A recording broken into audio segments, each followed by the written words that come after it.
Haunted Portals presents Dark Forest. Clive had dreamed of camping in the forests of Mount Ruin since he was a kid. He would stare deep into the heavy wooded trees when driving by, imagining all the fishing spots and caves to search. They parked in a nearby campground. It was quiet. Mostly retired couples in RVs were there relaxing in the cool fall weather. That is, until a startled old man hurried out from the trees. He seemed pale white from shock. "Grab your stuff, hon, we're going," he said to his wife.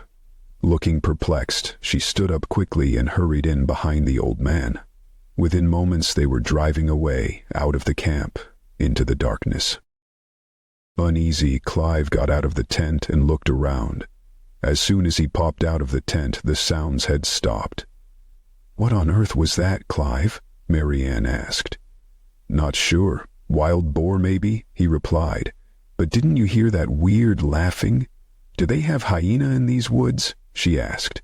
He laughed. "Nah, no hyena. Maybe just a loon." They snuggled back in the tent the rest of the night. Clive's mind raced. The stories his grandfather had told him as a child came flooding back. The warnings about never stepping too deep into the forest, about the things that lived beyond the tree line. The stories he'd always thought were meant to scare him into staying close to home.